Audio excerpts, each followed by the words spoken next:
Have you ever wondered how Ugba or Ukpaka is being made? Or have you ever wondered how the seed of Ugba or Ukpaka looks like? In this video, I'm going to show you how to make Ugba from scratch. So don't screw this video, watch it to the end because you are going to learn a lot. So this is how the seed of Ugba or Ukpaka, as you may call it, looks like. Many of you love to eat Ugba, but you don't know how the seed looks like. You don't even know how it's being processed. Sometimes when you go to buy it in the market, it's very expensive. You'll be wondering, why is this so expensive? You don't know how it's being made.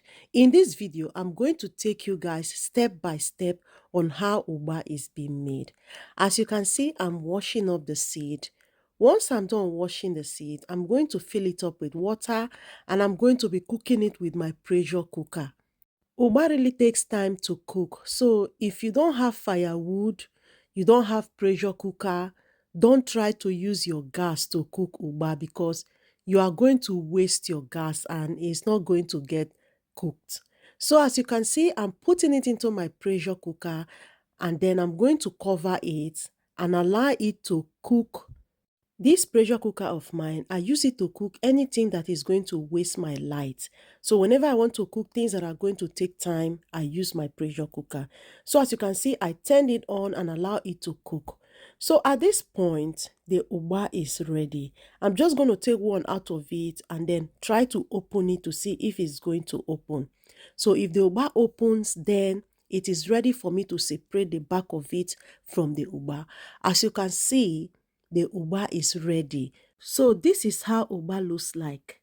So next, I'm going to remove it from the pressure cooker and then pour it out in my filter, separate the water and the Ugba itself. Then I'm going to pour cold water on it just to make it to cool down a little faster.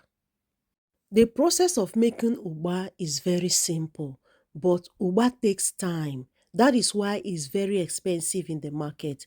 So if you don't have firewood, you don't have pressure cooker, it means you are going to waste your energy or your gas when you are cooking it because it takes time to get soft like what you are saying now. So I'm just going to separate the back of it and remove the Ugba itself and keep it aside.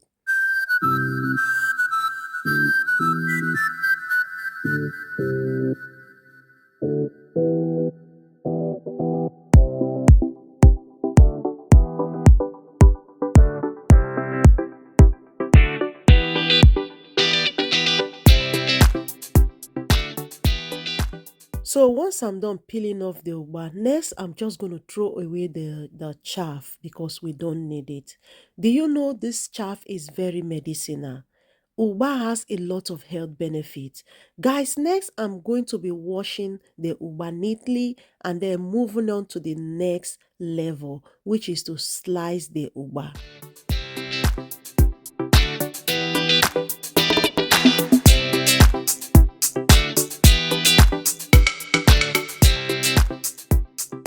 So once I'm done washing this Ugba neatly, next I'm going to pour it into my trim pan and then I'll start to slice it. So this is another step you take when you are making Ugba. Making Ugba is very easy, but it takes time.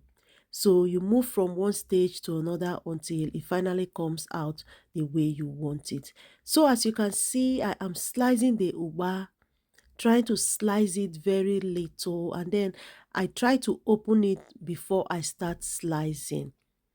So while I was doing this, my mother-in-law came and she told me that I'm not getting it. The way I'm slicing it is not the way she used to do it in the village.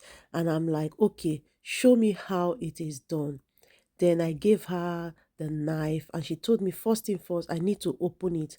Once I open it, and then I'll begin to slice it very small. As you can see, she's really getting it more than I was doing. So she told me that I should bring it in the living room, that she want to sit down and slice it for me. So I brought it here, guys, and we were discussing. She was busy slicing the Ugba. Ugba is one of my favorite food. Like, I love it so much. I can even eat it like it is without using it for anything. So I was telling my mother-in-law, this is one of the best thing you brought for me so far. And she was just laughing. I told her, if you know how much I spent to buy Ugba in this country, you will not laugh when I say this is one of the best thing you brought for me from Nigeria. So I brought the leftover one. I poured it out. This time around, I decided to give her a helping hand so we can slice it quickly because I was about going to work.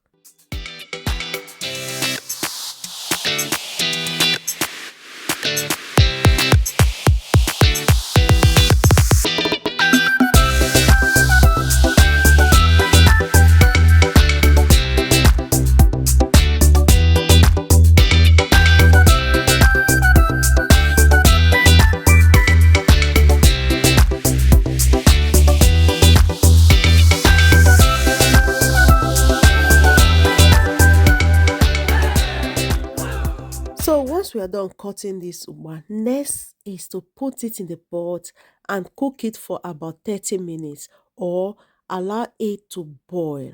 So I took the ugba from her and I then transfer it into the pot of hot water, allow it to boil for about 30 minutes and then rinse it out and soak it again in the water. At this point, the ugba still have a little bit of bitter on it. So if you are the type that love to eat bitter ugba, you don't need to follow this procedure. Once you slice your ugba, it is ready. Just keep it aside for it to ferment. So I cooked it for about 30 minutes and then I give it a stir. Next, I'm going to take it out from the fire and then pour the water out, rinse it out and soak it with cold water till the next day.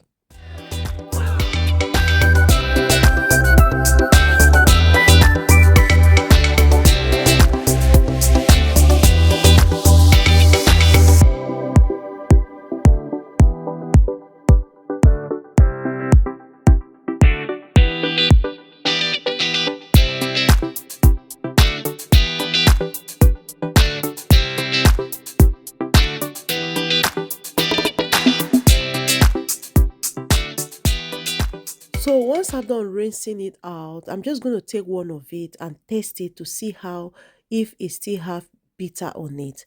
When I tested it, it still has a little bit of bitter. So next, I'm going to soak it in the pot of cold water and then I'll leave it till the next day. So my mother-in-law came back to give me a helping hand because I don't really know how to make ugba. She's the one teaching me how to do it. So she asked me to soak it in the cold water and allow it to sit there till the next day. So this is the next day. I'm just going to sieve the ugba out, rinse it out. At this point, it has no bitter anymore. So your ugba is ready. Next, I'm just going to rinse the pot and pour it out. Allow the ugba to sit on the sieve for some minutes for the water to go out of it. Then I'm going to transfer it into a plastic bag.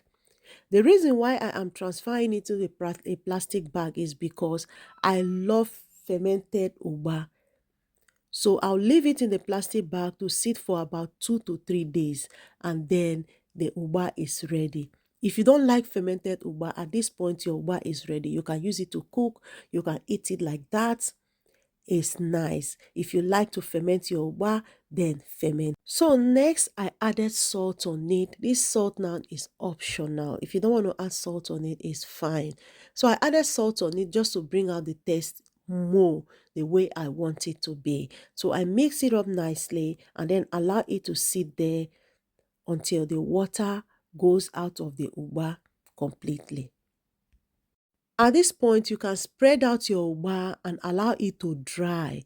So whenever you want to cook, you bring it the quantity you want and then soak it in hot water. It will become soft and then you use it to cook.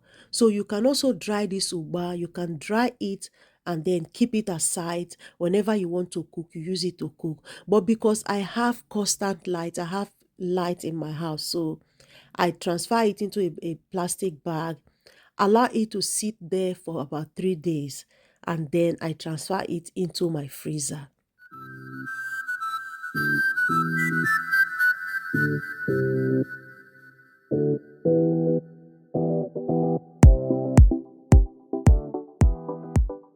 So once I'm done transferring it to a plastic bag, I'm going to leave it, like I said, for 3 days. So after 3 days, this is how it looks.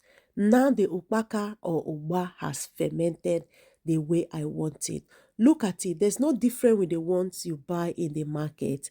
It really came out nice. I am so pleased with it. So guys, I transfer it into a smaller plastic bag and then put it in my freezer. Thank you so much for watching this video. I hope you like it. See you all on my next one.